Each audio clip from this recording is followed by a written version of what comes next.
Good morning all of you. आज हम आप लोगों को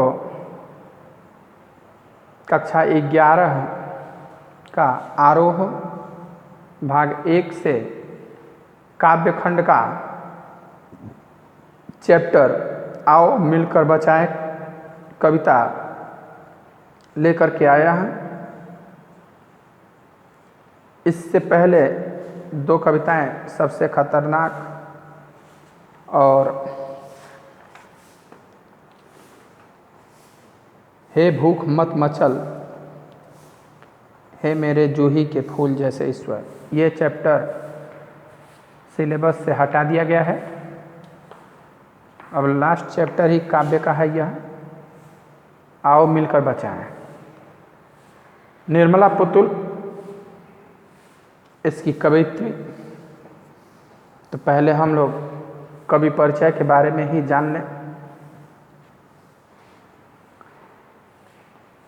निर्मला पुतुल का जन्म सन 1972 ईस्वी में झारखंड के दुमका क्षेत्र में एक आदिवासी परिवार में हुआ था।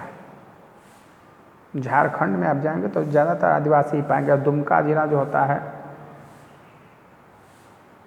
आदिवासियों का गढ़वा, नक्सलाइट बहुत रहते थे। हालांकि इनका प्रारंभिक जीवन बड़ा संघर्षमय रहा। इनके पिताजी तथा चाचा शिक्षक थे। एक पढ़े लिखे परिवार से थी, तो इनका भी पढ़ाई लिखाई हुआ, घर में शिक्षा का माहौल था। इसके बावजूद रोटी की समस्या से जूझने के कारण नियमित अध्ययन बाधित होता रहा। भूखमरी, गरीबी, अध्यापक होते हुए भी इनके चाचा और पिताजी इन लोगों को भरपेट भोजन नहीं मिल पाता था।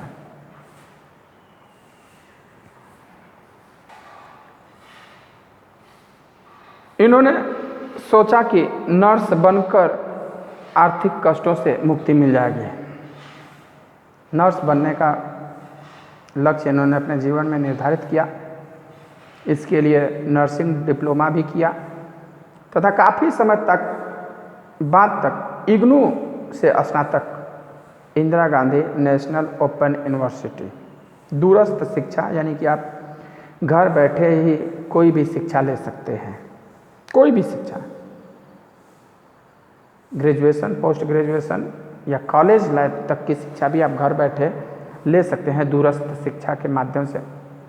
हालांकि ज़्यादातर उच्च एजुकेशन यानी कि ग्रेजुएशन, पोस्ट ग्रेजुएशन की ही बात होती है। नीचे तो लोगों को हर जगह सुविधा उपलब्ध है, तो इसलिए नहीं चलता है। लेकिन ऊपर ग्रेजुएशन का आप कोई भी स्ट्रीम, आप दूरस्थ शिक्षा, national Indira Gandhi national open university, IGNOU, Rajarshi Tandon, ऐसे कई यूनिवर्सिटियां हैं जो कि आपको दूरस्थ शिक्षा के माध्यम से ग्रेजुएशन या डिप्लोमा इत्यादि का कोर्सेस कराते हैं। पॉलिटेक्निक, डिप्लोमा, सब कुछ होता है। तो स्नातक की डिग्री प्राप्त कर लिया इन्होंने इग्नू से, घर बैठे। इनका संथाली समाज और उसके राग बोध से गहरा जुड़ाव पहले से था। संथाल परगना वहाँ पड़ता है दुमका में ही। जैसे हम लोग बोलते हैं भोजपुरिया समाज, बिहारी लोग, यूपी लोग, तो वहाँ संथाली लोग बोले जाते हैं। गोरखपुरिया, गोरखपुरी है ना, बनारसी है। जैसे बनारस के लोगों को बनारसी कहा जाता है, बनारसी संस्कृति कहा जाता है, गाजीपुरी संस्कृति, गाजीपुरी सभ्यता। तो उसी प्रकार संथाल परगना क्षेत्र है, वहाँ के लोगों को संथाली समाज का उन्हें बड़ा अच्छा ज्ञान था। उसके बारे में वो जानना चाहती थी, उसका विकास करना चाहती थी। तो नर्सिंग शिक्षा के समय बाहर की दुनिया से भी परिचय हुआ। स्नातक तो उन्होंने इग्नू से घर बैठे ही कर लिया, दुमका से ही। लेकिन जब नर्सिंग का कोर्स करने के लिए हुआ तो उन्हें शहर आना पड़ा, घर से बाहर आना पड़ा, यानी शहर आना पड़ा। अभी तक वो गांव में थी, गांव की शुद्ध हवा, गांव का रहन सहन, गांव के कल्चर को जानती देखी थी। अब शहर आई है तो शहर बाहर की दुनिया से उन्हें परिचय हुआ कि बाहर का संस्कृति कैसी है, बाहर का समाज कैसा है, बाहर का व्यवहार कैसा है। दोनों समाजों की क्रिया प्रतिक्रिया से वह बोध विकसित हुआ जिससे वह अपने परिवेश की वास्तविक स्थिति को समझने में सफल हो सके। जब तक हम सब कुछ नहीं जानेंगे, अंतर करना या उसके विषय में कुछ टिप्पणी करना बड़ा मुश्किल होता है। तो जब इन्होंने देखा कि बाहर की दुनिया में आकर के कि हमारे यहाँ की संस्कृति कैसी थी, यहाँ की संस्कृति कैसी है, वहाँ लोग कैसे बोलते पहनते खाते थे, यहाँ लोग कैसे बोलते पहनते खाते हैं, वहाँ के लोग कैसे रहते थे, यहाँ के लोग कैसे रहते हैं, कौन अच्छा है कौन बुरा है, इन दोनों में कंपेयर किया तो उन्हें अपने परिवेश की वास्तविक स्थिति का अंदाज़ा लगा कि हम कहाँ पर हैं, हमारा विकास हो रहा है या हमारा पतन हो रहा है, अभी हमें क्या करने की ज़रूरत है, क्या हमें उनसे सीखना चाहिए, क्या अपना अपनाना चाहिए इत्यादि का। और यही इस कविता की मूल विषय है। इनकी जो प्रमुख रचनाएं हैं, नगाड़े की तरह बजते शब्द, अपने घर की तलाश में। आदिवासी समाज की विसंगतियों को तल्लीनता से उकेरा है इन्होंने। कवित्री बन जाने के बाद, लेखिका बन जाने के बाद या समाज सेविका बन जाने के बाद इन्होंने जो आदिवासी समाज की जो मूल समस्याएं हैं उनको बड़े लीन होकर के उसको उकेरा है। इनकी कविताओं का केंद्र बिंदु वे स्थितियां हैं जिनमें कड़ी मेहनत के बावजूद खराब दशा कुरीतियों के कारण बिगड़ती पीढ़ी, थोड़े लाभ के लिए बड़े समझौते, पुरुष वर्चस्व, स्वार्थ के लिए पर्यावरण की हानि, शिक्षित समाज का दिक्कुओं और व्यवसायियों के हाथों की कठपुतली बनना आदि। इन्होंने उसी पे अपना पूरा मेहनत किया है। इस पर कि जो गांव में मेहनत करता है, ऐसा मेहनत करता उसकी स्थिति दयनीय है, उसको पूरा वाजिब मेहनताना नहीं मिलता है। कुरीतियां समाज में, धार्मिक अंधविश्वास, बाल विवाह, स्त्री शिक्षा का विरोध, विधवा प्रथा इत्यादि, ये जो कुरीतियां हैं उनके कारण सामाजिक पिछड़ापन, थोड़े से लाभ के लिए बड़े समझौते कर लेना कि हम आपको थोड़ा सा लाभ दिखा रहे हैं और आप हमारे चक्कर में पड़ गए, हमारे फेरे में पड़ गए, उसके बाद हम आपको काफ़ी नुकसान पहुंचा रहे हैं। पुरुष वर्चस्व, पुरुषवादी समाज जहां पुरुषों का ही सब कुछ चलता है, स्त्रियों को उतनी वरीयता नहीं दी जाती है। स्वार्थ के लिए पर्यावरण की हानि, हम अपने फायदे के लिए पर्यावरण को नुकसान पहुंचा रहे हैं, पहाड़ों को काट रहे हैं, पेड़ों को काट रहे हैं, जंगलों को नष्ट कर रहे हैं। शिक्षित समाज का दिक्कुओं और व्यवसायियों के हाथों की कठपुतली, दिक्कु यानी कि पूंजीपति, ठेकेदार, जो शिक्षित समाज है वो पूंजीपतियों के गुलाम बने हुए हैं, उनके यहाँ जाकर के नौकरी करते हैं। वे आदिवासी जीवन के कुछ अनछुए पहलुओं से कलात्मकता के साथ हमारा परिचय कराते हैं। अनछुए यानी जिनके बारे में हम जानते नहीं या कोई जानता नहीं, वो खुद उसकी जानकारी रखती हैं, इसलिए उन्होंने उसके बारे में हमें बताया है। और संथाली समाज के सकारात्मक और नकारात्मक दोनों पहलुओं को बेबाकी से सामने रखती हैं, जो उनके अपने समाज की यानी कि आदिवासी समाज की जो सकारात्मक पक्ष है और जो नकारात्मक पक्ष है, दोनों ही पक्षों को वो बड़े ही सहज भाव से रखती है, बड़े ही सहज भाव से उन्होंने प्रस्तुत किया है। सकारात्मक और नकारात्मक दोनों पहलुओं को, ये नहीं कि हम सिर्फ अपनी अच्छाई बताएंगे, बुराई नहीं बताएंगे। अच्छाई भी बताया अपने समाज की और बुराई को भी प्रकट किया है, ताकि लोग समझ सकें कि हमारे समाज में कितनी अच्छाइयाँ हैं और कितनी बुराइयाँ हैं। संथाली समाज में जहाँ एक और सादगी, भोलापन, प्रकृति से जुड़ाव और कठोर परिश्रम करने की क्षमता जैसे सकारात्मक तत्व हैं, वो लोग क्या होते हैं भाई, सादगी से परिपूर्ण होते हैं, भोलापन होता है उनमें, अविश्वास का भाव नहीं होता है, प्रकृति से जुड़ा होता है, प्रकृति प्रेमी होते हैं तथा कठोर परिश्रम करने वाले होते हैं। तो दूसरी ओर उनमें अशिक्षा और शराब की ओर बढ़ता झुकाव जैसी कुरीतियां भी हैं। इन्हीं सब परंपराओं का उन्होंने इस कविता में वर्णन किया है। उस समाज की यथार्थ, वास्तविकता, सकारात्मकता तथा नकारात्मकता सबका वर्णन किया है इन्होंने। उसी को हम अब आगे कविता में देखेंगे।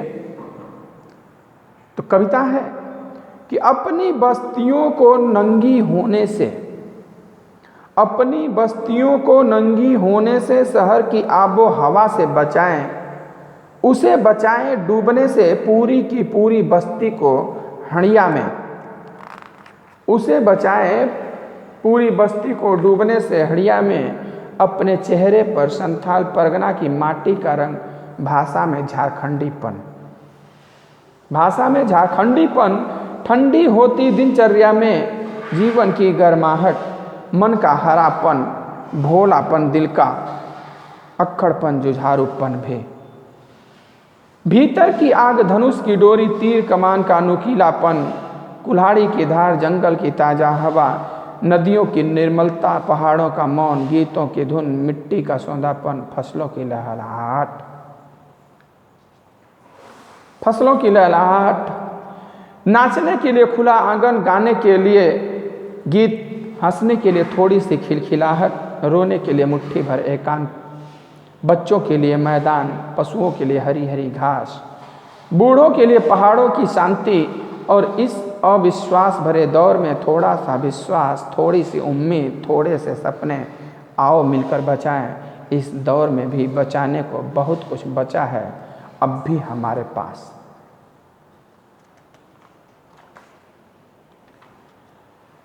देखिए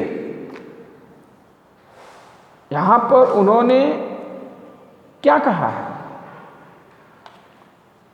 अपने संथाल परगना की जो परंपरा है, जो रीति रिवाज है, जो संस्कृति है, उसको बचाने का अनुरोध कर रही है।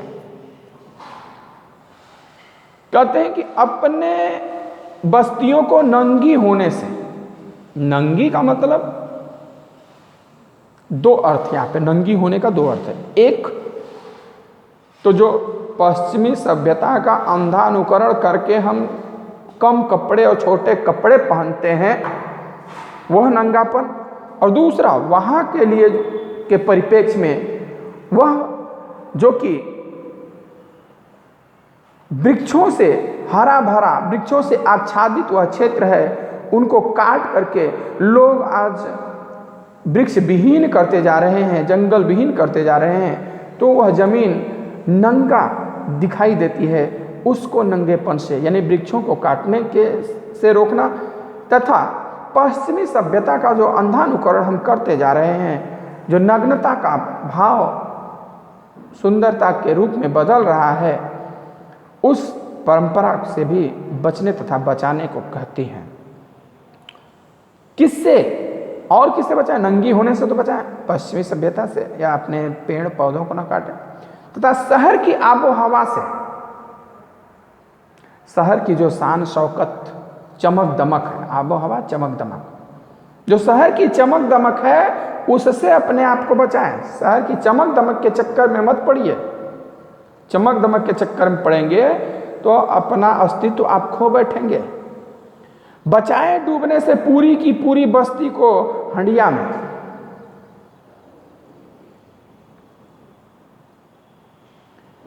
कि पूरी की पूरी बस्ती एक मिट्टी हाड़ी होता है ना, हाड़ी मिट्टी,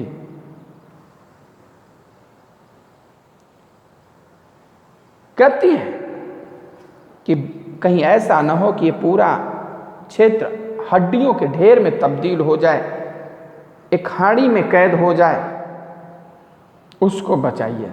शहरी सभ्यता से अपनी हमारी बस्तियों के पर्यावरणीय तथा मानवीय शोषण से बचाना है। हमें अपनी बस्ती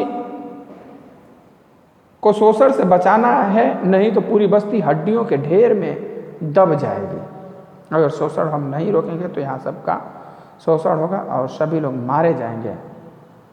कवयित्री कहती है कि हमें अपनी संस्कृति को बचाना है। हमारे चेहरे पर संथाल परगने की जो अपने चेहरे पर संथाल परगना की माटी का रंग, भाषा में झारखंडीपन, जो संथाल परगने की मिट्टी का रंग है झलकना चाहिए। यानी कि हमें अपनी मिट्टी पर गर्व होना चाहिए कि हम भोजपुरी हैं, हम बिहारी हैं, हम यूपी वाले हैं, हम गाजीपुरी हैं। इसमें कहीं संकोच नहीं होना चाहिए, शर्म नहीं होना चाहिए। भाषा में बनावटीपन नहीं होना चाहिए, झारखंडीपन का प्रभाव होना चाहिए। वो खुद अपने यहाँ के लोगों को कह रही कि भाषा में बनावटीपन नहीं होना चाहिए कि हम हिंदी बोल रहे हैं, हम अंग्रेजी बोल रहे हैं। भाषा में झारखंडीपन, अपना जो हमारा झारखंड प्रदेश की अपनी जो भाषा है वह भाषा होनी चाहिए। हमारी जो भाषा भोजपुरी है, कहीं जा कर के हम उसको न छोड़ें, उसमें ज़रूर बात करें। जो आनंद, जो मिठास उसमें आता है वह किसी और भाषा में नहीं आता है। चलिए,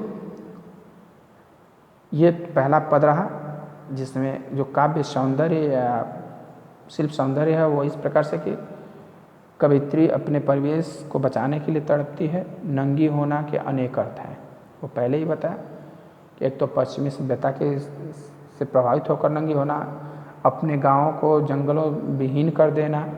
भाषा प्रवाह में ही है, भाषा सरल सहज एवं खड़ी हिंदी बोली का प्रयोग है।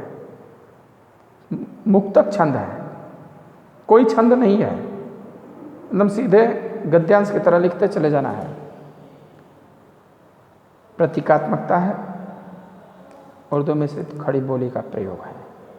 आज के लिए इतना ही, फिर अगला भाग अगले वीडियो में आपको एक्सप्लेनेशन का देंगे।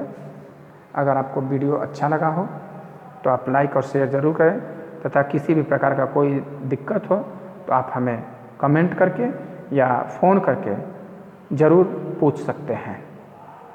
9450460943 पर आप फ़ोन कर सकते हैं। धन्यवाद।